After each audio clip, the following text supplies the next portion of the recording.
The Board of Education meeting is now called to order. Can you please stand for the Pledge of Allegiance? Allegiance to the flag of the United States of America and to the republic for which it stands, one nation, under God, indivisible, with liberty and justice for all. Roll call, Secretary Halls. All members are present. Thank you. The approval of the agenda. If there are no changes, the agenda will be approved as presented. Thank you. With that, we'll move to Waterford Heroes, Superintendent Lindberg.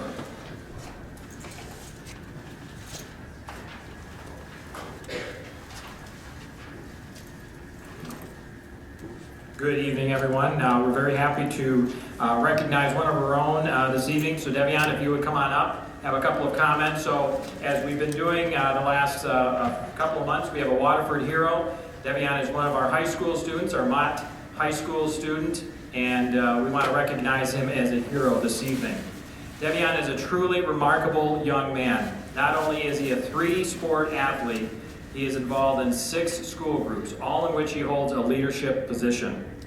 These groups include student section leader, commissioner of the Link Crew, a mentorship program for freshmen, co-president of the Students of Environmental Actions Club, public relations leader for Student Council, public relations committee leader, National Honor Society, and PPI mediator.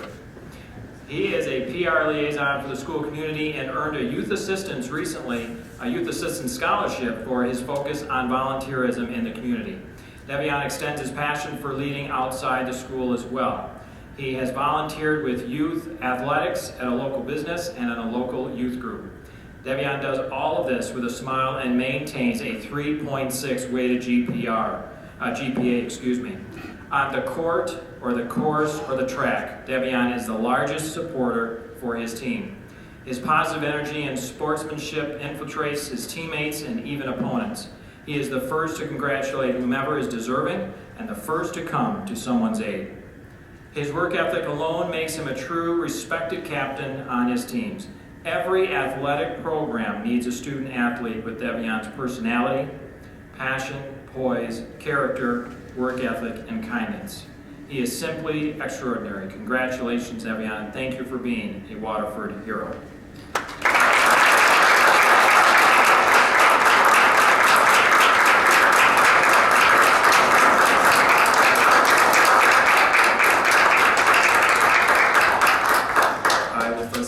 Thank you. Thanks for the support. Thanks for the acknowledgement because, you know, it wouldn't be for you guys to acknowledge a student like me doing great things in the community. So I appreciate that.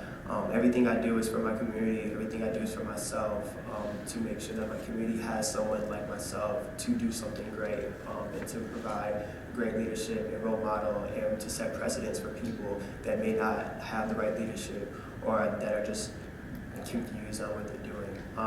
So again, I applaud you guys for having this environment where you guys can acknowledge people like myself and people that come after me. And everything I do, I guarantee you'll be able to watch it throughout the year goes on. And hopefully you guys will be there cheering me on at the end of the year when I graduate. Thank you.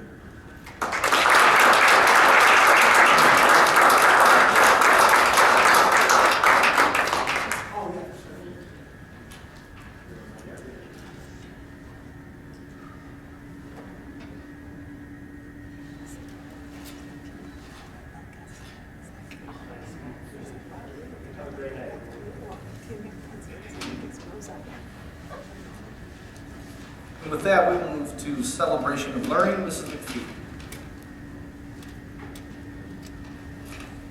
Good evening. We are very fortunate tonight to have with us here Ashley Gray and her team, and they're here to talk about their contribution to the district as part of our behavior program.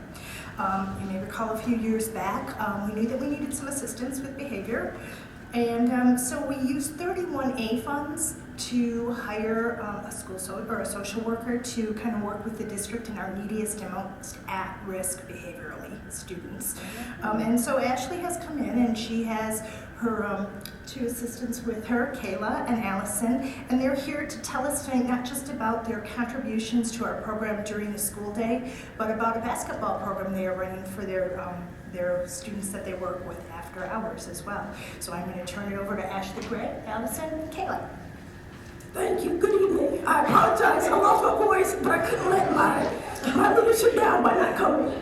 So, a little bit about my team and myself. Kayla, this is Kayla right here. She's really strong with young people and really does great with individual sessions and really tries to find the underlying cause of students' behavior. Then our newest member of our team, Allison, who goes over and beyond to work with the younger kids. You see a kid running down the hallway, she will dart out and try to find out what's going on with them. Then myself, I really pride myself on working with parents and minority students and also group sessions. So that is our team. We've been in existence, like Lisa McPhee stated, for the last 2 years. So how students get referred to the behavior department is that once a student has caused some type of chaos or confusion that is impeding the learning environment of the classroom, teachers then can refer to our program. We ask that the teachers have exhausted all type of resources first, so then once we come in, we can provide support to the teachers and to the community. We ask that the social workers and then the principal fill out a referral form. Then we come in and observe the student in the classroom for 2 different sessions. Either let it be in the classroom or outside activities such as recess or like gym or some unstructured environment. Once we have observed the student, we have the teacher's feedback, then we meet with the family. We meet with the family because we really feel the family is a vital point of the process. So we either go to the home because we don't want any barriers to upset the environment or to have any barriers for treatment. So we like to work with the families in their home environment so we can really connect with the families. If they're unable to come, if they choose not to have us in the home, we actually go to the school. And so all 3 of us, so we have the teachers, the student, and also the parents on board to work with the student and figure out what's going on, what's beneath some of the problems of why they're struggling in school. Because every student really wants to be successful. So we're trying to figure out, especially with younger students, why their behavior is impeding the learning environment. Then when we work with the older students, we know a lot is going on at home, so we try to give them that outlet that they can talk to one-on-one to find out what's going on and impeding also their grades and their academics. So that's how they get referred. I talked a little bit about the 3-tier. We work with the families, the teachers, and the students because we feel like it's a whole environment that's educating the student. So then in our sessions with kindergarten and all the way through 12th grade, we do individual sessions. If we have a group of students at a school that we need to work with on social and emotional needs, or we do individual sessions that really may have an issue with the parents, and we work with parents also to develop their skills at parenting because there's no guidebook on parenting, especially when they're going into education. They get a lot of negative phone calls, but how can we empower them to work with the schools? So we do different things like on here, it talks about making thoughtful decisions, self-control, understanding your feelings, how do you get from that attention-seeking behavior, but also a positive seeking behavior. And we really deal with family issues because a lot of our students know that once things are going on at home, they really can't focus in class and then they act out. So then that's how we have these academic struggles and these defiant behaviors. So we have the luxury, our team has the luxury of coming in and really spending undivided attention and time with these students to get these things off their chest. So then when they walk back in the classroom, they can perform really well. Our biggest thing that I've learned from especially Kayla is relationship building. Everything really defines by relationship. Kids will open up to you based off of the relationship that you have with them. So some things, as you see Kayla down on the floor with a student who's upset, we lean on their family members also. This young man has his brother there because we may not have that connection, but his older brother can work with him and try to help him out. So we meet students where they are, we literally meet them where they are. But we also really work on lunchtime because a lot of times at home people are not eating together, families are not eating dinner together. So we have students eliminate that outside focus, which is the cell phones or video games. How can they have conversation together and talk about things? Because a lot of students share the same struggles together, but how can they have that safe environment that they can learn from each other? This is just a fun little clip that we have with all the students. Then this year we really started doing mindful training, such as yoga, just mindful, how to calm that brain down when you're excited, you're overwhelmed, how to really calm down, really think about what's going on. So we do a series with students. It was a struggle for them to calm down and be quiet for a minute, but as you see now, they're really taking that and really applying that to the classroom. We do outside activities. Every activity we do is hands-on, give them an outlet to kind of work things out. And it's a puzzle, talking about different goals. What word do you see that you struggle with? Or how can you put this puzzle together without talking? So we always do some unique and innovative activities. This is a picture from last year. Kayla got out there with the students and had water balloon fight at Knutson. Just to show you another way that we really connect with students, and there are no barriers to what we would do to kind of support a student and make that connection. Also, we were tasked by our wonderful leadership team, Lisa McPhee and Carly Stone, to do different trainings. So last year we really worked with the elementary school to work on their recess and their lunchroom time, because a lot of times we have parents who are hired to work in the recess and lunchroom, but they don't have necessarily always the skill set to how to deal with kids and how to work out issues. So we did a training with Riverside, Donaldson, Beaumont, and Grayson to go over there, how to build relationship. Do you understand what a kid goes through at recess? Every kid really doesn't enjoy recess, especially those kids who are very isolated, those kids who struggle academically or behaviorally. Those kids they don't think an unstructured environment is best for them. So then we moved on and did some professional development this year and last year on how to engage minority families, because sometimes as teachers, how do we really work with minority families who do not look like you? So I feel like I brought that to the school system this year and last year, just some quick wins on how to engage with families. Also, my background is in trauma, so we did a trauma impacting on classroom achievement, just because as teachers we go in and we learn different skills, how to teach classroom, but how do you teach a kid who's been traumatized? That's a whole different ballpark. So we tried to teach teachers how to really instill those strategies into the classroom. And then we did a first-year training for first-year teachers on all three of those topics. And we had those numbers of staff that were present at these topics. So most recently, there's a picture of us. My side kind of outlet is making t-shirts, so I want us to wear t-shirts tonight just to show just our unity, and whenever we come into the school, we really are there to support the classroom and support each other. And when we hear about these stories, it's really hard, so that's why we work together as a team, and I really want to just get back to my staff and say we're united in all ways. And our last thing is, since we work with students, usually those at-risk students, we get a lot of students who say, hey, can I hang out with you? Can I talk to you? I don't want to necessarily be bad to have to be referred to you, but can I have some time with you just to talk? I think it's really cool what you guys are doing. So my background is in sports and coaching, so I really had an idea, and thanks to Lisa McPhee who said, hey Ash, if you can make it work it out. So I approached Donaldson with Ms. Cruz and Dr. Lamb at Grayson, and I leaned on Kayla and Allison and said, hey, guess what? I think we should coach a basketball team, not necessarily to teach basketball, but really teach teamwork and how to give students self-esteem and give them an outlet to just really find themselves and who they are, and give them just a space that they can be different. And they don't have to necessarily love the sport of basketball, but we use that as just an outlet, because as a basketball coach, they're not the most athletic students who have played on our team, but they really love and they take pride in it, because even now this year, they wear their t-shirts. So Lisa McPhee has allowed us this year to actually expand our program. Now we work with Riverside and Beaumont, where we have 4th and 5th graders, girls and boys, playing against each other. And again, it's really not about basketball. That's just a tool that we use to really build that self-esteem and that confidence in students and give them an outlet or something to do after school. We have parent involvement. As you see, we have a parent versus student game. I mean, I'm talking about parents showed up. They showed out. We had to rearrange the gym and actually move it over to Mason because of the number of students who participated. So that was Donaldson. The first picture was Grayson, and this is Donaldson. So we have about 3 or 4 games, and then we have a teacher versus student game, and also we have a parent versus student game, and everything's free of cost thanks to Lisa McPhee. and finding the resources for us.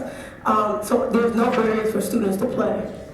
And then also another thing that Kayla came up with this year at Donaldson is a spelling bee.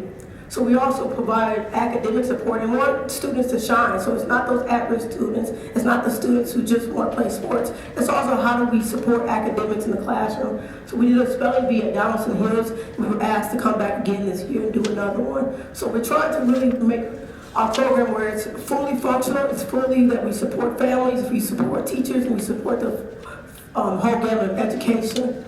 Because we know that if you pour into a student, the student will really feel proud of themselves and have a good output in classroom. So, and then we ended our school year with the Sweet Reads program. So that is, hopefully in a nutshell, really quick, our program in the last 2 years. Any questions, board? Yes, sir. Yeah, I really just appreciate this presentation and all that you're doing. I think this is something that the community really wanted about, implementing something like this. And it seems like you're hitting all the marks. I mean, you're engaging with the families, you're meeting them where they're at. I love that because that is a huge portion of this. And, the families, the teachers, the parents, all in the school, bringing the older brother in to deal with the little brother is extremely important. The group and the individual sessions, meeting with them, where they're at, the engagement with minority families, I think that is a key thing that is often overlooked because there are cultural barriers, there are language barriers, there are so many different things. A lot of what you described is, is what we implement in the courts, and it's evidence-based. I work in juvenile court system, and it's amazing because everything that you're doing is stuff that is proven to work. And so I think you guys are so right on the money with this, with this program that you've implemented. Trauma. I mean, that's key. And I love that you said your background is in trauma because that's where it's at, and getting these kids through the trauma and the behavior, because I think that's where a lot of it comes from, meeting them therapeutically where they're at, getting through that trauma so that they're in a good place so that they can actually begin to learn. The basketball program, that's genius. I really actually want to take that to one of my core programs because I think that is awesome. Thank you. I mean, this is just fantastic. I just really want to commend all three of you. What you're doing is making a huge difference, I believe. Thank you, sir. Awesome, amazing. Thank you to Lisa for making this possible, for how you worked out the funding and bringing this in. Certainly, growing up today is so much different than it was when we were kids, and they're dealing with so many more pressures and so many more difficulties. I see a lot of maybe the younger kids. You are also accessible to the high school kids as well, to the older kids? Yes, ma'am. We work K through 12. Okay. Just we took a lot of pictures from last year. I apologize. But yes. Do you know? Do you have are there trends that you can identify in terms of what some of the biggest stressors are that kids are facing nowadays? Or is it just kind of all over the board from your perspective? What you see? We're actually kindergarten and first grade is really dealing with a lot of deportation. That's unique, or parents not in the home. The high school students, we see a lot of drug. But a lot of times the drugs is a precipitant of the parents using drugs. It's not an isolated incident. Would you guys agree? Oh, the vaping, yes, we do see the trend of the vaping now. But it's a lot of still at home. It's, the broken home, and really dealing with that single parent and how do they process that? Because everybody wants the best, but how do they really, I think they're not thinking that their kids see what's going on at home. The kids really see and try to process that themselves too. Right. So they find some struggle in between that. I think sometimes as a society we forget that it's got to be a well-rounded picture, and it's not just about academics. And obviously all these other things are going to affect the academic part of it. And so what you're doing is just so critical to the overall success of a student. And so thank you so much. Thank you, Ms. Hollis. All right, thank you very much. Thank you, sir.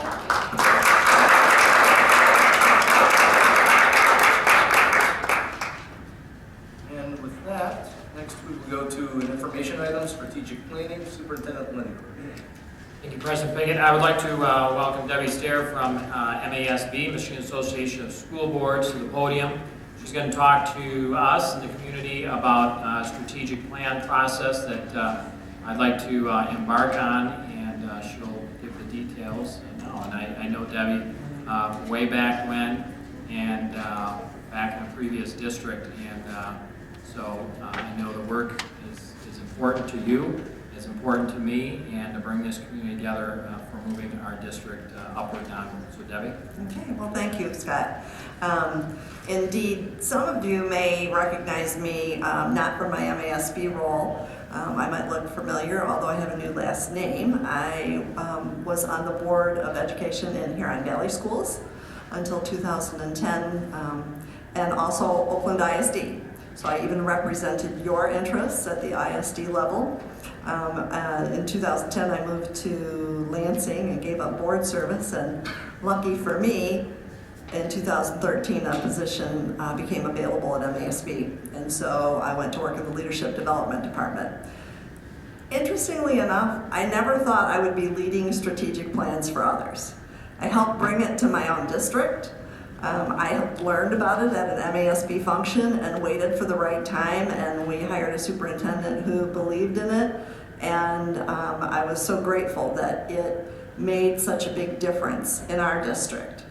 Until we did strategic planning, a lot of times things would come up and we would say, gosh, that would be nice, but, or gosh, we'd really like to do that if we didn't whatever, right? We had all these excuses about why we couldn't offer our students the absolute best. And what I believe today in Huron Valley's 5th iteration of a strategic plan is it has become a way of life there, and it is about we're not going to let all those other things get in the way of what we want to do for kids.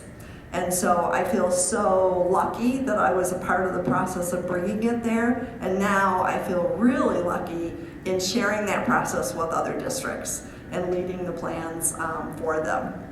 So I was grateful that Scott invited me here to talk with you this evening.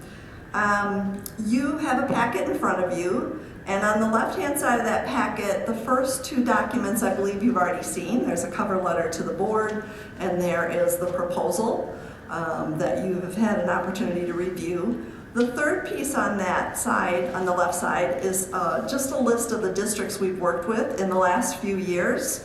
And that comes as a result of when we redesigned our process and really kicked it up a notch, I would say, when we started doing some implementation work with the districts as well. On the right-hand side are 2 documents. The first one is the PowerPoint, so if it's easier for you to follow along up close on paper, it's the same thing you're going to see up here. And then I'll mention that last chart that's in there as we go through the process. So really, strategic planning really starts way back in the beginning, if you will, the work of the National School Boards Association a number of years ago. They undertook quite a process of research and using the Iowa Lighthouse study as the basis for that, and said, what key things do board members have to really zero in on and put all their efforts towards in order to really make a difference on student achievement? Because it's not a direct influence, right? You're not in the classroom, you're not leading the building. But what effect do board members have on student achievement? And can we find ways to make sure that that influence is indeed a positive one? Well, they came up with these 5 areas that boards should be paying attention to, and you'll notice that one of them is vision, right? And that's the key essence of the work of a strategic plan. Now, all those other pieces are just as important, and they're actually wrapped up in the strategic plan as well. But I think it's always key to start with the fact that setting a vision is a primary responsibility of a board for a district, and that's what we're here to talk about tonight, is making sure that that's in place and then putting that plan in place to get there. Once we have a strategic plan, this is kind of what it looks like. We're going to determine what those district goals are going to be, and everybody's going to work on it. And when I say everybody, I mean everybody, right? It's not a board project, it's not a staff project, this is a community project. And we're going to involve the community in the process, along the way so that they own it as well and want to help you move this plan forward. But everybody's going to work on the same goals. Now that work will look different based on the hat that you wear, right? And your responsibilities. But when the board is doing their work, they're going to use that plan as a guidepost. And they're going to refer back to every decision-making opportunity you have. You're going to say, is this moving us towards our vision? Is this helping us accomplish our goals? When you're talking about superintendent evaluation and performance, you know that part of that evaluation document is progress towards district-wide goals, right? The legislature felt very strongly that that should be something you evaluate your superintendent on. And it flows through the whole district. Everybody has a role to play in moving the plan forward. So, why strategic planning, and really what is it? I kind of like to equate it to, we're going to take a trip tomorrow. And let's go someplace warm, right? We've already had enough of this icky weather, unless of course you're a skier, and then I get it. But if we're going to take a trip tomorrow, we're not just going to hop in the car and head off and hope we get to wherever it is we thought we might want to go. We would put plans in place to get there. We would gas up the car, we would make sure it was in good running order, we might make hotel reservations and put together a budget and decide upon stops along the way, right? And a strategic plan is very much like that. It's where do we want to go in the future, our vision, our destination, and then a plan that's measured and thoughtful to get us there. Does that make sense? Okay. So, oftentimes when I go out to talk to boards about strategic planning, one of the first questions they ask me is, well, why do we need somebody from the outside helping us run this plan, right? And probably because I know well Scott, right, and his involvement in strategic plans, I would imagine that that's probably even a bigger question here. What I'm going to tell you is there are a number of benefits why you would use an outside facilitator. You want to make sure that your experienced staff has a role to play in developing the plan, not moving the plan forward, not facilitating the process. You hired Scott and the rest of your team to make sure that their expertise was used every day in the right ways. Not about facilitating a process. That's just moving the work and making sure that it continues to move forward and we get to that end product. You want his expertise in the conversation, and a good facilitator knows they lose their voice in the process. Because what you don't want to have happen is the process influenced by the facilitator, right? The facilitator is a neutral third party. We do so many strategic plans, almost entirely for school districts. I will say that we do one occasionally for a library or a community college, but we have designed our process specifically around the needs of school districts. And because we've done that, we recognize the opportunities and the barriers that come along with this work as we move through it. It also respects the time demands on your staff. Now, unless things have changed greatly since I left in 2010, I would imagine that many of your administrators have multiple responsibilities, right? They're wearing multiple hats, doing lots of jobs. And the last thing you want to do is pull them away from that good work. In order to facilitate a process, that's what you would have to do. And so keep their eye on the ball where you want them, let someone else lead this kind of work. I mentioned the neutral third party earlier, but there's another meaning for it here.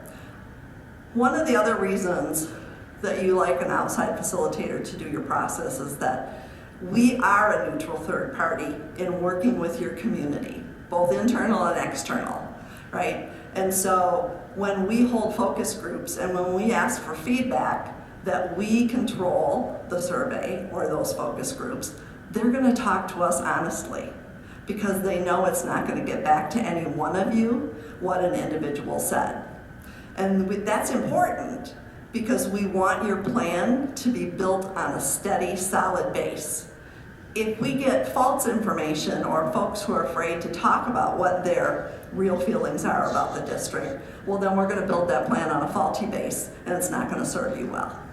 So we run the face-to-face focus groups, and you're not invited except to your own, right? We want to make sure that people feel really comfortable talking to us, and so we do that, and then I'm going to talk about an online survey in the background as well, and we manage that. So we let people know that those answers are going to come to us. They're not going to be filtered, they're not going to be changed, we're going to get their honest responses. All right, so let's talk a little bit about the process. This is sort of an overview, just to let you see the various components of it. I'm going to talk a little bit about each one of those and how I really think our process is very different than many as we move through it. So right now we're in the pre-planning phase. Scott and I had a meeting. We talked about some of the work that's already been done here, what we have to take a look at. We took a look at the proposal, and now we're in the midst of having this conversation with you. Part of that work will also be your input on choosing some reference districts. And that's what that chart is behind your PowerPoint. So this would be what we would use to start with, because we're going to look at some data not only from your district, but some others. So this is just kind of a starting place for conversation. And we use a set of criteria that has served us well over time, and you can see those various categories across the top: student enrollment, college readiness numbers, classroom size, etc. And we take a look, and this list are the districts that we consider most like Waterford in these criteria areas. Now we're going to look at these districts to choose some of them to collect that data from, but we're going to look at some other things as well. We're going to look at student movement between districts, right? And so we may choose some of these, but we might choose West Bloomfield, for instance. You're probably all aware of your numbers, right? And where you're losing students to. So we're going to look at stuff like that. That's all part of that pre-planning process that we're going to work through. The next phase is the analysis needs assessment phase, and this would be the one that we would start likely right after the holidays. So this would be where we start collecting the input from your stakeholder groups. So we typically run about 10 focus groups. The first one is usually the board, because it's important to get your feedback, and it's important to let you understand what those focus groups are going to look like. Right, so we start with you. We'll do one for your administrative team. We usually hold a couple for staff, a couple for community. We also hold them for students. And we used to just do high school students. And one time, by a very happy mistake, it turns out, I went to a district and I had a group of middle schoolers. Now, it was a little terrifying, right, up front. But then I thought, I had 3 sons, I can handle this. What we found out was middle schoolers give us great input. They are close enough to their elementary experience that they can really talk well about it. They are paying attention to the future, and no one has taught them to have a filter yet, which serves us all really well. And they give us great information, so that's part of the process too. Now, you might have some other groups that you might want us to meet specifically with based on the makeup of your district, and that's fine. We'll build those into the process. But we'll hold those meetings here in the district, and in addition to that, we're going to have an online survey. It will be the same questions regardless of which way people decide they want to participate, but it does give us the opportunity to gather additional data from people who either can't come to the meetings, don't feel comfortable coming to the meetings, or honestly just don't want to leave their house, right? But they're very comfortable in giving us that feedback from their home. So we'll manage both of those pieces. In the background, we're going to be collecting that district data, right? So we're going to have identified those 5 districts, and we're going to be collecting all that data. We don't need to bother the district with the majority of it. We can get that data from your already state reporting sources. There's a couple of specific pieces we'll need to get from the district, but primarily we're going to get that all from elsewhere. These are the 4 major categories: demographics, student achievement, finance, and personnel. So by the time we get done, we're going to have a data report, that's about maybe an inch thick, right? And we're going to use that, both of those pieces, at our planning retreat. The planning retreat is typically an all-day event. And when I say all day, I mean 8 full hours of working everyone there really hard. We would hope that all of you would participate as well. We're going to look for a group of about 40 to 45 folks. And I'll, as your consultant, I'll work with your superintendent to come up with the final list, but we're going to look to the board to make suggestions about who might be a participant there. Because we're going to look at making sure that all the various groups are going to be represented, right? And so that's why the final list of who's going to be there is up to the superintendent consultant. But we're going to come together that day and we're going to run through various exercises. We're going to go through the data. We're going to do an environmental scan so that it kind of brings everybody in the room up to a common set of knowledge around what's going on in education and what we need to consider. By the end of that day, we're going to have belief statements, a mission, a vision, and we're going to have our goal statements. Now, typically, we end up with somewhere in the neighborhood of 3 to 5 goal statements, and that's just determined upon how the day goes and the data that we collect. That's the end of the work for that day, and people go home really exhausted, but feeling really good about the work they did. This is the part that makes our process different than most, is the implementation meeting that we come back and work with your staff on. So remember I said there's going to be lots of different types of people at the retreat. When we come back to do implementation, it won't be community members, it won't be board members, it will be your staff, because now we're going to move from what to how we get it done. And so we'll come back and work with the staff, a select number of staff, usually around 15, maybe 18, your district is a little larger. And we're gonna make sure those goal statements are what we want them to be. We're gonna then take a look at what are gonna be the first year objectives under those goal statements.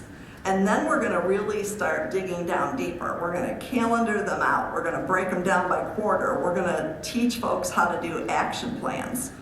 One of the things we have found in school districts, because we work almost exclusively in them, is that a lot of the folks who are going to be charged with implementation responsibilities may not have even participated in a strategic plan before, let alone led initiatives. So this piece is what helps you take that product that we come up with and move it into action, right? So we're going to do that work on the action plans, and we're going to talk about board monitoring, and we're going to talk about the importance of communications as you move through the planning process and the years of the plan. We'll come back one more time and meet with the board. That'll be our documentation phase where we present to you the full report. We give you a PR document that you can actually use the day after you approve the plan and start spreading the good word. We'll talk to you then about monitoring, because that will be your second most important role in this process. The first one is participating, the second one is monitoring the progress, and then we'll talk to you a little bit about annual renewals. So I put together kind of a tentative timeline based on my early conversations with Scott, where the board would say, yes, this is the direction we want to go in. During the month of December. And you can see I have us ready to hit the ground running in January, starting with that stakeholder input and then moving through so that the board could expect to probably have their plan approval scheduled for their May meeting. Things that happen along the way that you really won't see but are included in the process is we provide the district with templates as we move through, so templates for press releases, invitations, all that sort of thing. We try and take as much burden off the district as possible, and we provide those as a starting place, and it's kind of just we just have to fill in the blanks and kind of personalize it to Waterford's culture. We'll also provide you with meeting updates, because once we get started, the board is kind of out of the mix, right? And all that stuff is going on behind the scenes. So we'll provide meeting updates that the superintendent can provide to you as you regularly meet. You have some really important roles as the board in this process. The first one is giving direction to the superintendent that yes is indeed the direction you want to take. Again, you're going to provide input yourselves. You're going to encourage participation, and we're really going to look for you to do that. I'm going to work with the district on other ways, but a simple invitation by you to your community members to participate in some way is really important in the process. You're going to suggest those participants for the planning retreat, as I mentioned. You're going to participate in the retreat, and then you'll actually adopt the plan, and again, most importantly, you're going to monitor the progress. So, with that, what kind of questions do you still have roaming around that I can answer while I'm here? Now, know that even after I leave, you got my contact information, feel free, anytime. Heather. What is the biggest challenge that you find in the strategic planning process? I think that's district dependent, first off, right? The challenge that I'm gonna have in a small rural district is gonna look different than the challenge we'll have here. I think the biggest thing that we have seen probably across the board is getting people to participate, right? That's probably not a big surprise to you as far as parent participation has declined in most districts, et cetera. So really doing everything we can to get the word out and making sure that everybody who's even living under a rock knows we're going through this process and that we want them to play a role in it. That's probably the biggest piece. I think the other pieces we fine-tuned so well that they aren't typically part of they're not really a challenge. It's really that piece. Thank you. Questions, comments? Gosh. Good. I will just say this. Excuse me. I started out saying I'm pretty passionate about strategic planning. I'm not here to give you a sales job, right? That is not my intent. I truly believe in strategic planning. I'm like Scott. I've seen the difference it can make. I know the power behind involving your community in this type of process has on all sorts of initiatives that you plan to undertake in the future, right? I feel lucky that I get to go out and work with districts, hopefully yours, in this because I am such a believer. I just happen to get a paycheck for doing it on the side, right? But it really from my heart. And having, like I said, represented you at one point as an ISD board member, I truly believe that this is such a worthwhile, not only product, but process itself. The journey in developing the plan is as important as the plan that you come up with. So. Thank you. Oh, Julie, I'm sorry. I just want to say that I think that it sounds amazing. I think that we should jump on board. It's a lot of work. I can honestly say I wouldn't even know where to start, so I'm glad that you would give us a place to start. I think that we do need a vision. I think we do need to move forward, and we need to put Waterford back where we belong. So I wholeheartedly believe this is a great idea. All right. Okay, well, I'm sure I'll hear from Scott at some point about the board's decision and direction. Thank you again for having me in this evening. Again, you've got my contact information. If a question, comes up later, feel free to contact me about this or anything board related. All right? Thank you. Thank you. Thank you. Next, we'll move to Head Start reports. The OLSHA Governing Body, Policy Council, Delegate School Board, and Delegate Policy Committee must use ongoing monitoring result data on programmatic and school readiness goals, and other information described in the Head Start program performance standards and Head Start Act to conduct its responsibilities. Accordingly, the Head Start Director's Report and Budget Report for October 2019 is provided for Board of Education review. Board of Education action is not required. Okay. With that, we'll move to Schoolcraft renovations. Mr. Holbrook. Yes, as part of the exciting renovation of all of our elementary, Schoolcraft is next on deck. So we're out to bid for site improvements, including the bus loop and traffic flow, all new parking lot.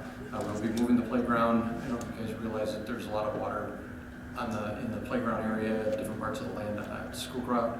So we're going to be able to set up a water retention system that will penetrate the clay conditions that are holding that water, and so we will have dry land in there for the kids to play in.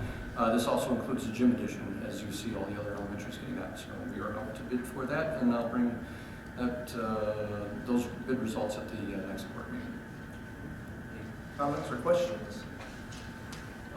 And that will take place probably next summer? Yes. Okay, thanks. Perfect. Oh, sorry, Joan. That would be from our current bond funds? Correct. And does that deplete the bond funds, or are there additional? Getting closer. I thought so. I think, we'll have funds left over, not a whole lot, but I want to be cautious until we actually want to see how that water retention system costs. Exactly, and complete the work that we have underway. I know there's some contingencies in there because sometimes things happen, and so, okay, perfect, I appreciate that, thank you very much. Thank you. Anyone else? Okay. Continue with Mr. Holbrook. Bond authorizing resolution, refunding bonds, Series 2013, 2003, Series 2. I'd like to take actually the information items of D and E together. They're both the same thing. The first one is the actual bond resolution. The second one is just appointing the attorney for that resolution. We've talked quite a bit about bonds. We've talked about future bond proposals. We've talked about capital projects. We've talked about a lot. I want you to push all of that aside because we need to stay focused on two different issues here. This is 2013. So we issued from the 2003 bonds in 2013, this was Series 3. So we sold in our 2003 bond proposal for $100 million. We sold it over 5 series. And this happened, this was Series 3, we issued in 2013. So this was prior to the 2016 that we're working on now. So, not to get confused, but the issue here is just to know that we are refinancing that outstanding debt. So this is a separate opportunity than everything that we've been talking about. So this will save us anywhere from, it's going to be over 200, right now the projections, conservative projections, are $227,000 in interest expense to the taxpayers. So this will put us in a good position for possible future bond issues and so forth. So it's a great opportunity, so we're acting upon it, and we will bring the action items at the next board meeting. Perfect. Any comments or questions? Joan? Sorry, I was taking notes and I missed, conservatively, this would say how much in? 227,000. Let me follow up with, this was a $20 million bond issue back in 2013. We have $9.5 million left, so we've paid quite a bit of principal payments already. 7 years left on the bonds, that's why it's $227,000. It'd be bigger if we had more bonds out there, but thankfully we don't. So 9.5 million or 11 million? 9.5.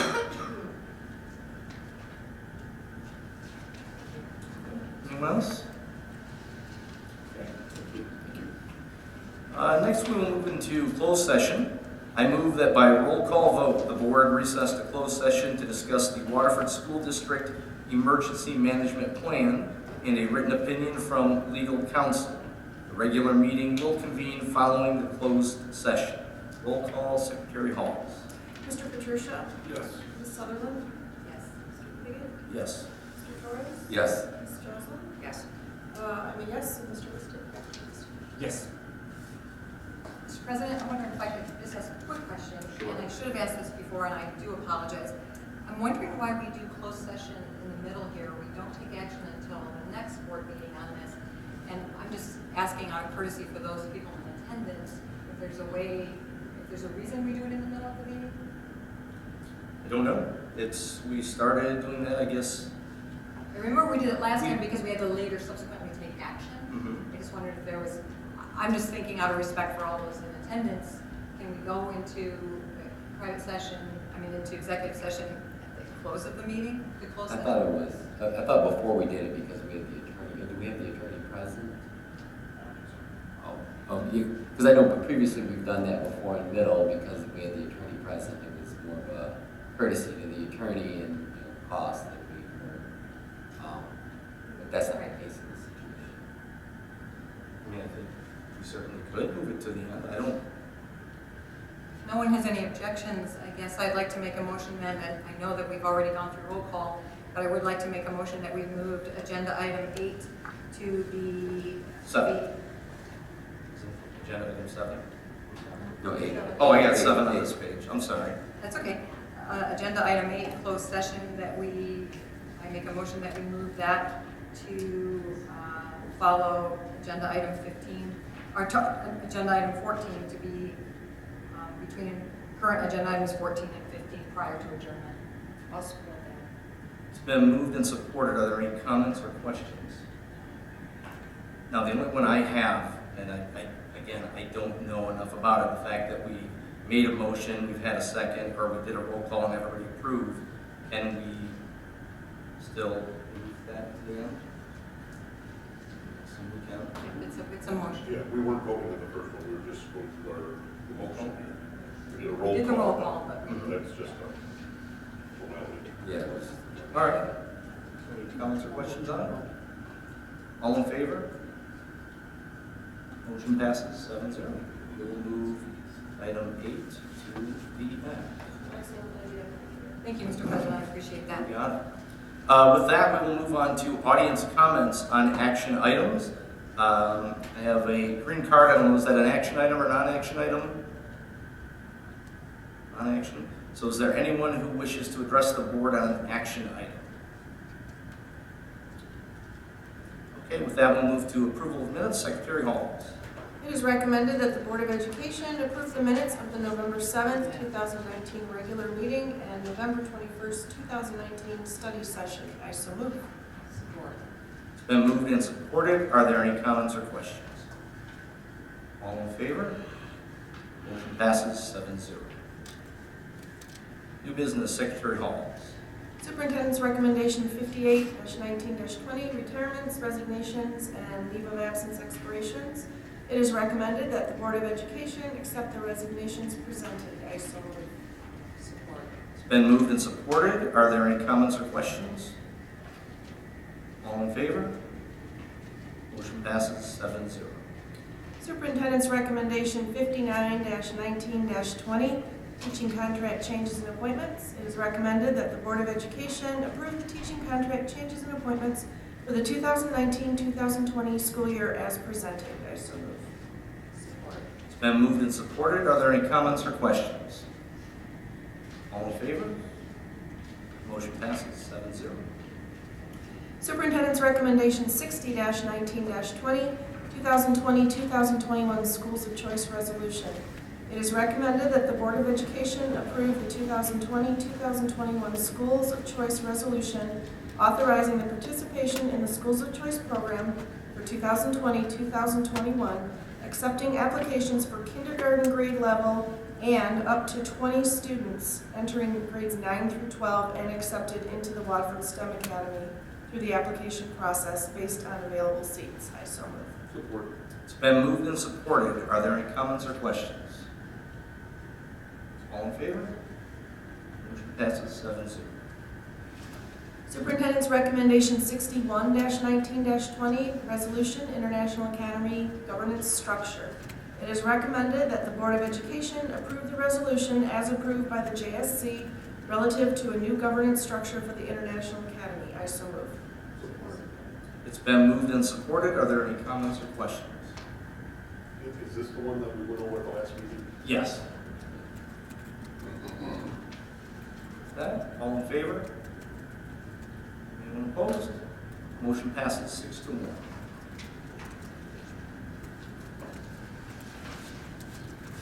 And with That, we will now move on to audience comments on non-action items. I do have one green card. Please remind that comments should be directed to the board and are limited to 5 minutes in duration. Participants are asked to avoid statements that are personally directed, abusive, or obscene. I have a card from Art Will.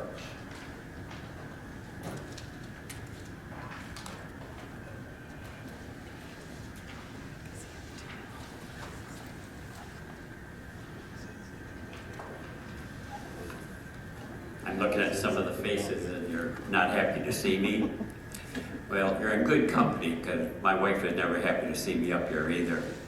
I can guess right now she's already walked away from the TV or changed the channel. She gets embarrassed. So anyway, you're in good company. But I have a couple items that I want to discuss. And the International Academy was one that I was kind of tired of listening and hearing about the International Academy. I think that that's somebody's private agenda, but I think that we need to concentrate on Waterford School District. And I know hours have been spent on the International Academy, and maybe I don't understand all the workings with that, but that quite frankly looks like somebody's private agenda to get on a board. And I'd like it to get tabled. I don't want to hear any more about it. And then lastly, months ago, I brought up the item about the 2018 all-night grad party, and I know that's ancient history. I'm a patient person. I've been waiting for an answer. I'm patient enough. I'm still waiting for the Lions to go to Super Bowl, so I think I can handle this one.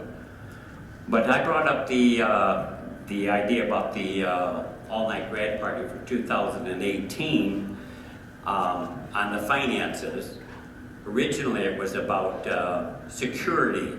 When it was brought before the board, they were arguing about security and making sure that those grad parties were properly secured, which I thought was all important. It was an important item, and it needed to be handled, and it was. And that's a good thing. I think in the future, all the grad parties that are going on will know that security is a priority that needs to be taken care of before the ventriloquists and the hypnotists and the coffee machine. Security is priority one. But number two, when we brought up on that, I did FOIA the information from that party, and if you remember, when we go back, there was a problem with the president of that committee commingling funds from the committee into his own account to disperse as he saw fit.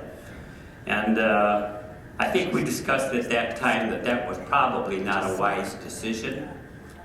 I remarked that it was probably a dumb decision, maybe even stupid, but it was a bad decision. And I asked the board at that time, I think it was mid-June, when I brought it up the last time. And I asked the board then, they need to look at that. You need to look at that and address it and see what happened there, and quite frankly, make sure that it never happens again. Now, we all know that the president of that committee is also the president of this board, and I know that's uncomfortable. But again, I'm back because I haven't heard a thing on that. And the problem with that is that almost $11,000 of a $28,000 account was put into this person's personal account. Now, under any circumstances, that doesn't look good. I wouldn't think anybody would think that was a wise decision, and it wasn't. I think that giving a person the benefit of a doubt, you might say it was just a poor decision. I'd like to think that's exactly what it was. And it's easy to address if that's the case. Should have been addressed a long time ago. Should have been brought up and said, you know what, this was a poor decision. I should have handled it differently. I think that tonight's a good night to get this handled.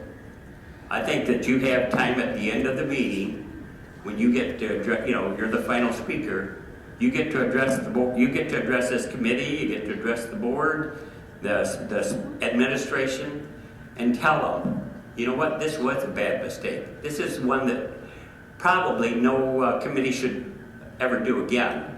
This is not something that needs to be duplicated. And I think it needs to be addressed, and I think that you ought to man up and do that.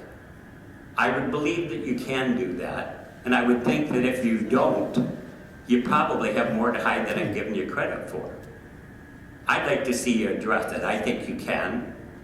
And I think that if you look back on it, you'll realize that was a poor decision. Putting that into your personal account, I have never thought that any ill will was intended with that. I've never thought that. I think better of you than that. But I do think that was a poor decision. It certainly looks bad. If somebody didn't know you or probably hasn't paid attention to you, they would look at that and say, something's wrong there. I don't believe that. But I think you need to man up and apologize for it, number one. Realize and admit that it was a bad decision.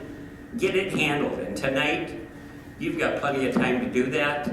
And maybe your friend Mr. Torres will allocate some of his time when he's generally patting himself on the back and allow you to get this handled. And I appreciate that. Thank you. Is there anybody else that would wish to address the board? All right, with that, we'll move to superintendent report, Mr. Lindberg. Thank you, President Piggott. Just a couple of items this evening. We are very excited for the upcoming opportunity made possible by the Waterford Foundation Mary Lou Simmons Legacy Endowment. On December 18th, all Waterford School District 5th and 8th grade students will participate in a Mary Lou Simmons Performing Arts experience. 8th grade students will spend the morning at Kettering High School for learning and musical enjoyment. They will be treated to a performance from several large ensembles as well as several small workshops for students to learn more about band, orchestra, choir, and piano. Once this half-day experience is complete, the 8th grade students will return to their schools, and 5th grade students will arrive for a similar experience, but with the addition of an instrument petting zoo workshop in lieu of the piano workshop provided by McCourts.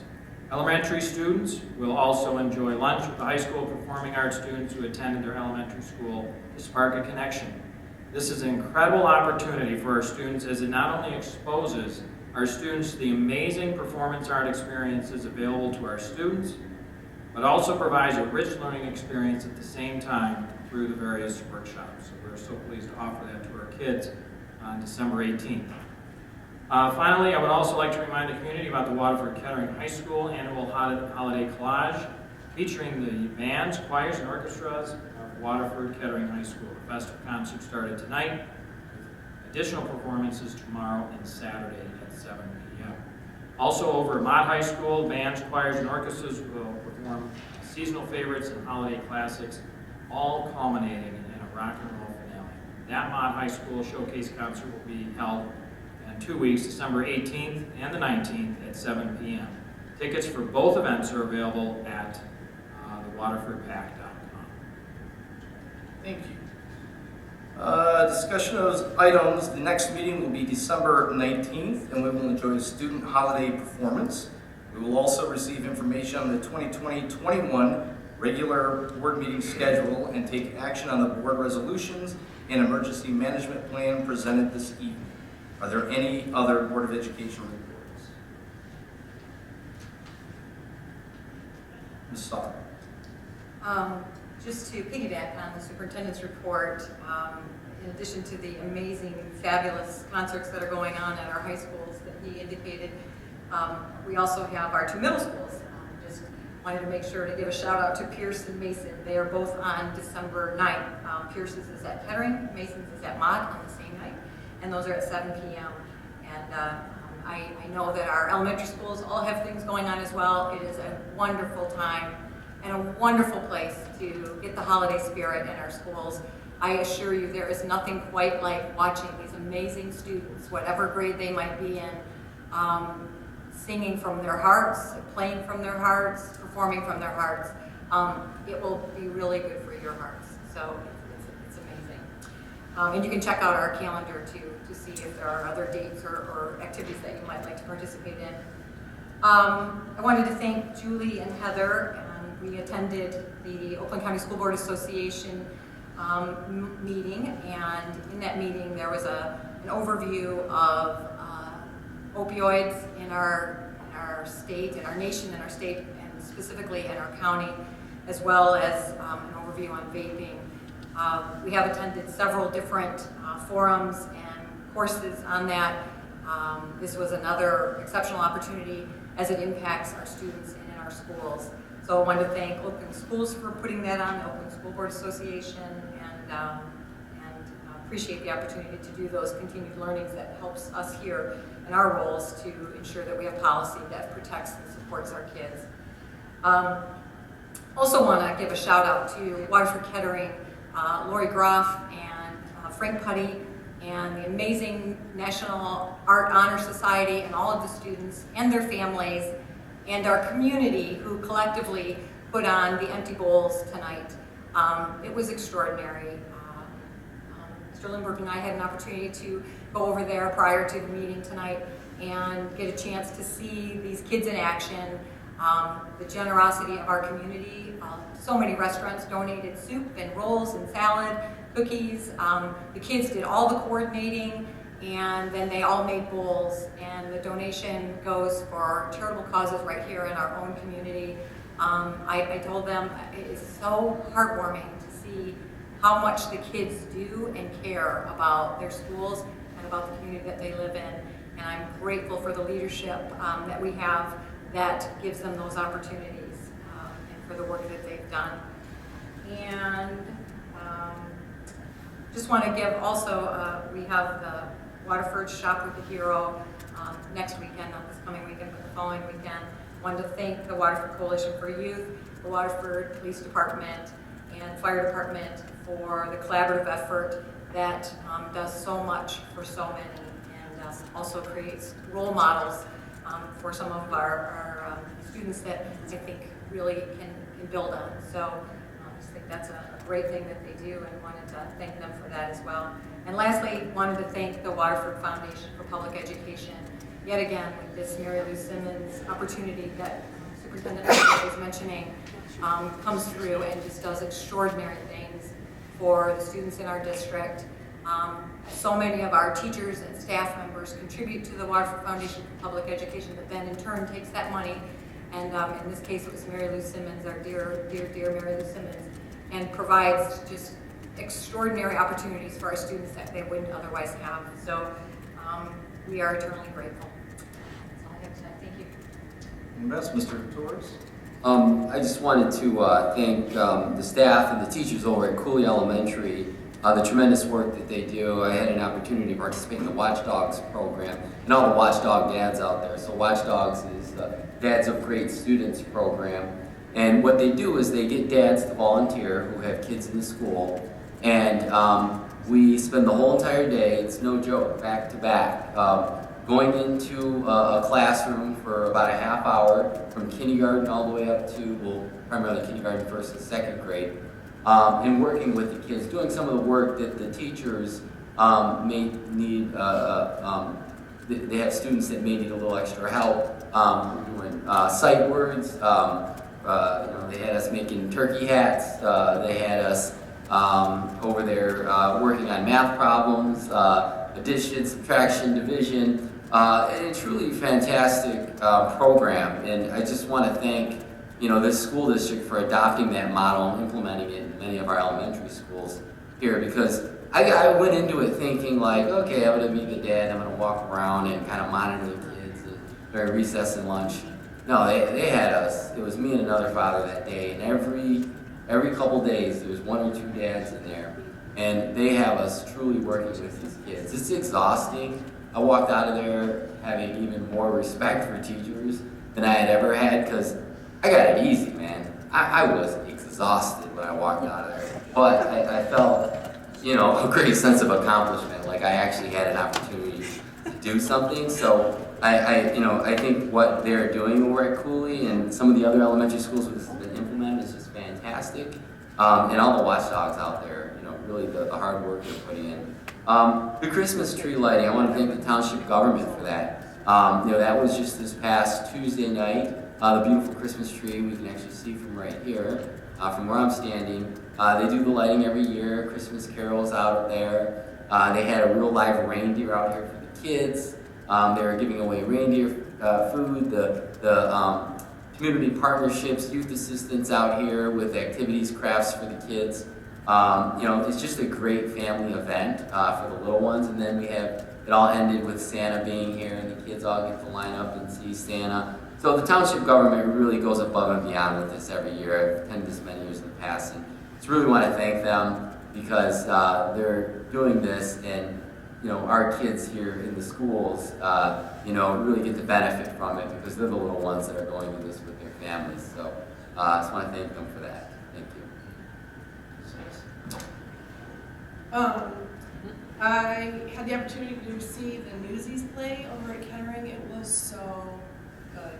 I was amazed. It was just so much talent, so well done. So shout out to Jason Pratt and Michelle Harris and Glenn Yoder for putting on another exceptional musical. I mean, it was just phenomenal. So also the collage concerts, if you have not gotten your tickets, I suggest you get on that site right away because those do sell out. So I'm sure there's probably still a few left here and there, but be sure and get on there right away because they do sell out. And also, if you're not able to get to any of those concerts, there's also a community concert on December 15th at Mott at 3 p.m. by the Waterford New Horizons Concert Band, which is a community band, and many of our members are actually former Waterford band members. So we have a lot of now adults, once students in the community that were in the bands that have now joined, and it's just another great opportunity to get in the holiday spirit, and it's free, and we'd love to have you join us. Anyone else? Yeah. Oh, you can make a comment. Okay. All right, I just want to make a comment on this, okay? My kids were in Cub Scouts in elementary school, and I decided that I was going to do something to help out the Cub Scout pack. So I decided I was going to do popcorn. Heated garage, it was nice and big, so I took on the popcorn chore. What happened, the first thing that happened was we ran out of popcorn, so you could go back and you could go get more. So I just ordered up what we were out of, and I went back and I wrote a personal check, and I paid for the popcorn. And then as the money was coming in from the stuff they were selling at Kroger and out in the streets, I paid myself back. Well, I didn't realize that you're not supposed to do that, so lesson was learned. Then, kids were out selling popcorn and doing a bunch of stuff. Somebody called, they said, we're selling a whole bunch in this neighborhood. Can you drop some off? Absolutely. Dropped it off, naive, not thinking that they would burn us for $400. Lesson learned. They came back, we had that whole problem, and so then I put some of the money in the account, and I was just going to write a check because I had like almost $5,000 in my house, and I didn't want it, and I didn't know what to do with it. I couldn't get a hold of the person, so then I just gave them a check. Not supposed to do that. Didn't know. So the next year I did popcorn again. Well, this year I requested a check from them. I got deposit slips from the Cub Scout leader. I set up certain sheets for everybody to fill out and do whatever they needed to do. And then, because I knew I was done and the kids were moving to middle school, I wrote a little cheat sheet for anybody that came in after me. Hey, it's a no-no that you put money in your account. Hey, don't write a personal check for extra popcorn because you're not supposed to do that because we're a 501c3. But you know what? As a parent, I just wanted to help. I worked, I had 2 kids. That was that. Nobody outed me, nobody went to the principal, nobody did anything. And I just want to make that comment because of some of this stuff that's going on, the Waterford Math class of 2022, I see now that somebody has taken on that task, but the people that I know that watch these board meetings won't touch that with a 10-foot pole. So now the class of Waterford Mod 2022, nobody wants to do anything, nobody wants to touch money, nobody wants to plan anything, they don't know what they can do and what they can't do. And I just want to say, we're just parents, and we're just trying to do something for our kids.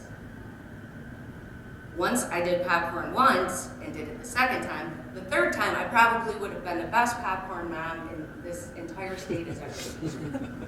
But I didn't do it. The graduation party is a one-night only thing.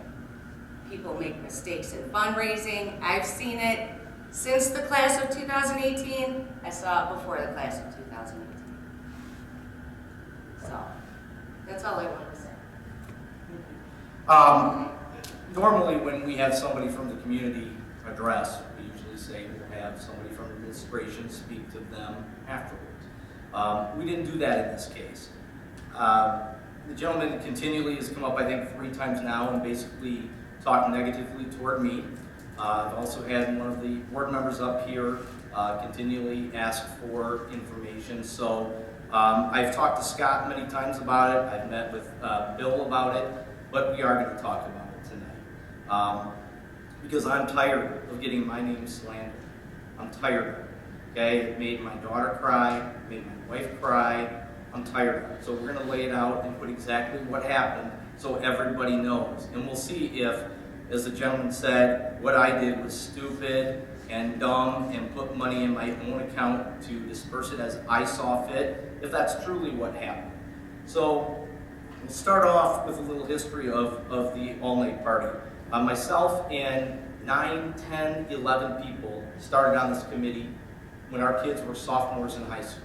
This was a 3-year project that we worked our butt off for 3 years to raise money for our kids to have the best possible night of their lives the night they graduate. Keep them safe so they weren't out drinking, doing whatever. We went to extremes to make it the best party we could. For 2 years, we worked at Renaissance festivals in August, September, and October, Saturdays and Sundays from 7 in the morning till 8 at night for a whopping $56 per person. But every penny of that money went into the all-night party account. We did it for 2 years. We did food fundraisers. We sold blankets. We sold Christmas bulbs. We had restaurant nights.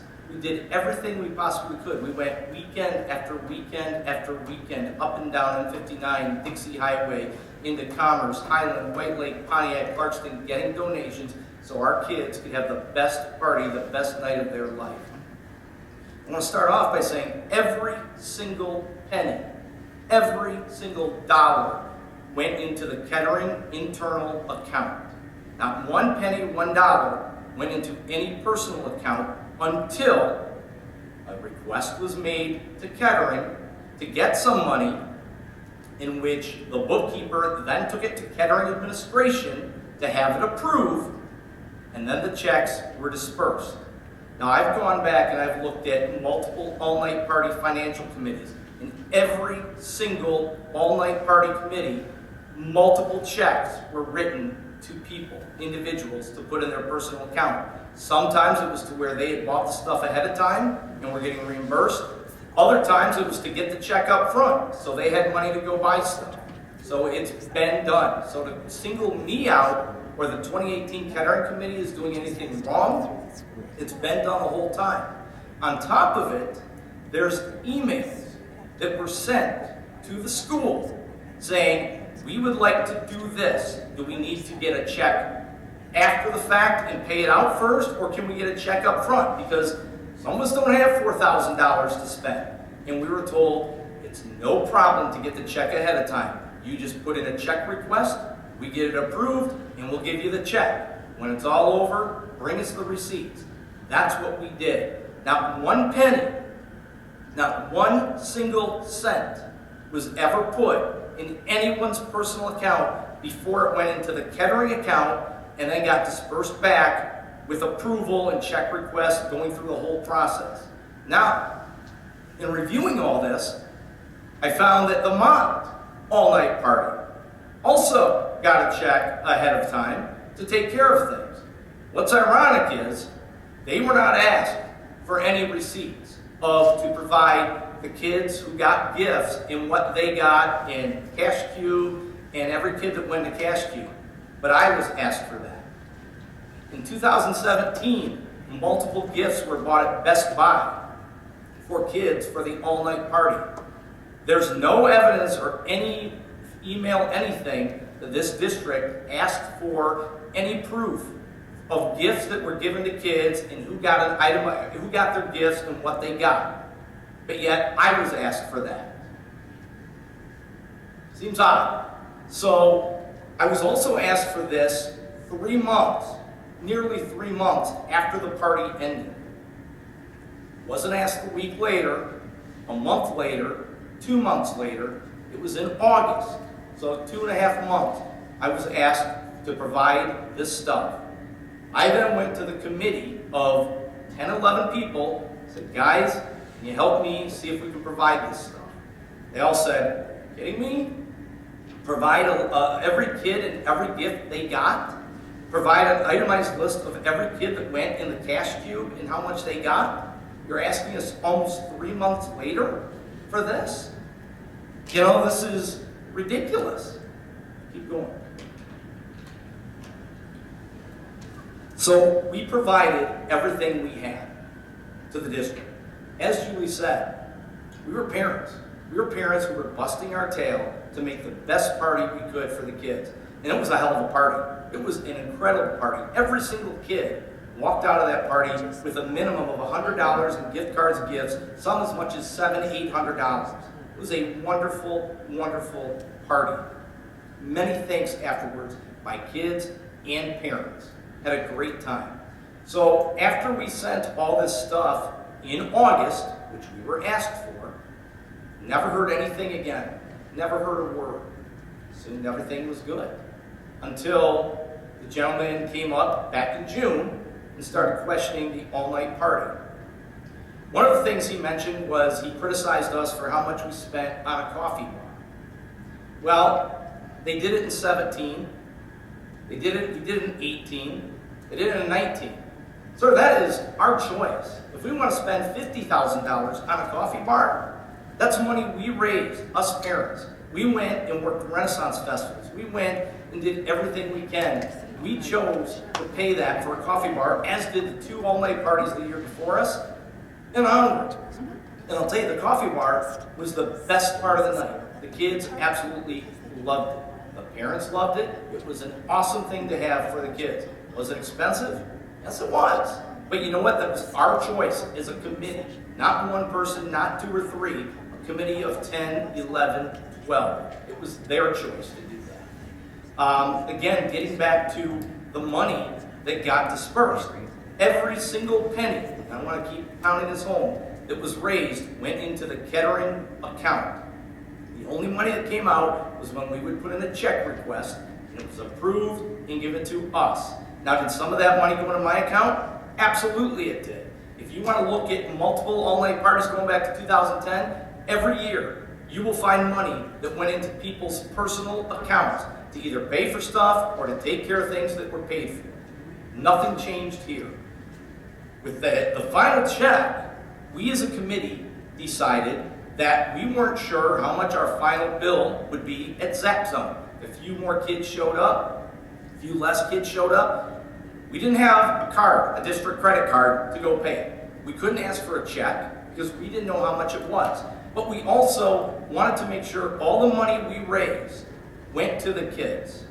So what did we do? We put in an email to the school and said, can we get a check beforehand so that we can pay for Zap Zone when we know how much it is with a debit card. We can buy whatever we need, and whatever's left, we can give out, and so we can do that. We were told, absolutely yes. All you do is put in a request for the check, and you will get the check. And that's what we did. We only did what we were told to do. We didn't do anything on our own. We were a committee of 10, 11 people. Just like this board, no one board member has the right or can do anything without a majority of the board. It was the same way with the all-night party committee. It was a committee of police officer's wife, we had a teacher in the Waterford District on the committee, we had multiple people. Every time we put in a check request, whether it was after something were bought or to buy something, everybody knew. Everybody was included on the email. Not one time did any one person do anything on their own. So you can call it stupid, you can call it dumb, but when we as parents say, hey, can we do this, and we get told yes, I don't think it's stupid. I don't think it's dumb. We provided information and everything we needed to do. Now, there was one receipt that when I met with Scott and Bill, that Mr. Holbrook said they didn't have. It was for an Amazon Alexa that was purchased. Said, I think we gave that receipt. Mr. Holbrook said, no, I don't have it. What's ironic is that 2 months prior to that meeting, that receipt was included in the FOIA that was given to Art, which the district had. So the district had the receipt to put in the FOIA, but yet Bill put in his report, he didn't have the receipt. Is that our fault? The committee's fault? Does that make us dumb or stupid or making poor mistakes? I don't think so. I think it was a mistake, but I don't think you blame the committee for that. And again, it's a simple mistake. It's not anything big. We were a group of parents who busted our tail end to make a great party, and then to be up here and have us criticized and scrutinized for something we did that, even though I appreciate you saying tonight you don't think anything was really illegal or anything like that, I appreciate that, but still, just the thought of talking, Art, you came to me when we were having our superintendent interviews, and you asked me, you said, would you go out and have a cup of coffee with me sometime? I said, absolutely I would. Absolutely, here's my phone number. You didn't take me up on that offer. You could have done that. We could have talked. You could have asked me. I could have told you. You could have then still come up if you wanted. You could have said, hey, you know what? I see. We could have met with 11 people from the committee, talked to them all about it, said, is this what it is? But you didn't choose that road. Instead, you came up here in the podium 3 times and make me look like a bad person. So I really take offense to that. We parents, we busted our tail. And one more thing, I'm going to keep going. When you were up here the first time, you spoke about printers that were bought. You said 6 printers were bought and 4 were given away. Well, first of all, I don't know where you got that in the FOIA, because I got a copy of the FOIA that you got, and it was nowhere in there that showed 6 printers were bought, 4 were given away as gifts. None. Now, if you can show me different, great. You can show me afterwards. But the fact is, 6 printers were bought, 5 were given away, and 5 were reimbursed. 6 weren't reimbursed, 5 were reimbursed, and 5 were given away. Just like the multiple receipts I seen on the multiple all-night parties where somebody would go to Kroger and they would buy $300 in groceries and 5 gift cards, and they would turn in that receipt that said $400, but they would only ask for $100 back. No different. And it was done that way at the mock parties, at the Kettering parties in 18, 17, 16, 15, all the way going back. But you chose to FOIA my all-night party that I was not the president of. I was one committee member of 11 or 12. There was one person in charge. It was a committee of 11 or 12 that made every decision, that was a part of every single email that went in to make a check request. Everybody was copied on that email, and it had to be approved by administration at Kettering before that check went out. So I would be more than happy to discuss more with anybody, anytime. You have my cell phone number. Call me. I will show you emails where we sent to the school saying, can we get a check for this? Is it okay to get it ahead of time? And we were told, yes, you can. No problem, as long as you put in your check request what it's for, and then we get receipts. Now, to Bill's point, there were a few other receipts he didn't have. We as parents said, we believe we took them to the school. He says, I don't have them. So, we've already talked about the Echo, but there was another one, and so immediately we got it to Bill. Done deal. And like I said, after the initial email from Bill 3 months later, I never heard a word from Bill again for an entire year. If something was wrong, I would think Bill would have called me, sent me an email, Bob, we're still missing this. This is still bad. This is not good, whatever. There was nothing. Until the day I met with him and Scott, We went over everything because Scott said, how can we make this go away? It's not looking good. And this person continually coming up and saying the president of the board did bad things. So we met, we looked at it, there was nothing to it, all is on the up and up. And if there was, I would appeal to this board to make a motion, hire an outside auditing firm. If you think I did one thing wrong, hire an outside auditing firm, take it to a prosecutor, something, and let's prove where the mistakes really were made. Because it wasn't with me, or it wasn't with this 2018 all-night party. All we did was put on a hell of a party for these kids. We busted our butt for 3 years, and we had a great time, and the kids had a great time. So, that's it. With that, I move that by roll call vote, the board recess to closed session to discuss the Waterford School District Emergency Management Plan and a written opinion from legal counsel. The regular meeting will reconvene following the closed session. Roll call, Secretary Hall. Mr. Petruccio? Still yes. Mrs. Sullivan? Mr. Pickett? Yes. Morales? Yes. Mrs. Johnson? Yes. Yes. Dr. Russo? Yes. All right.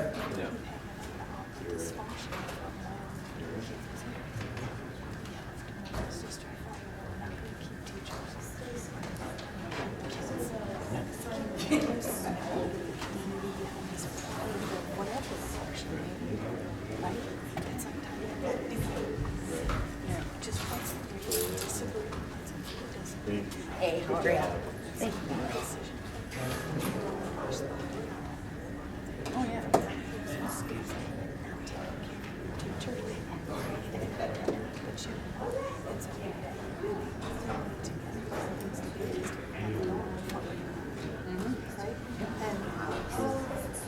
How you doing, Grant? Good, how are you? Good.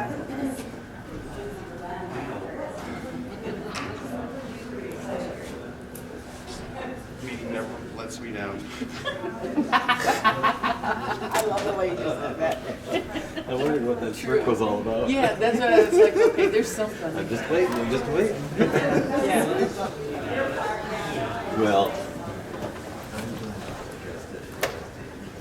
Yeah. because it needed to be done. Yeah, oh, yeah, yeah. It just needed to be done. Shut them up.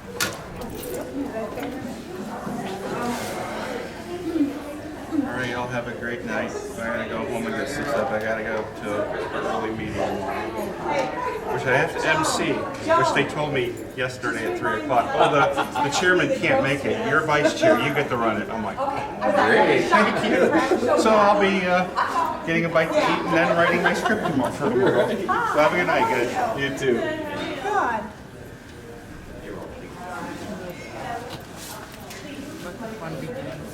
How you doing? I didn't get much of Good luck. I guess I better turn this off. I might get in trouble.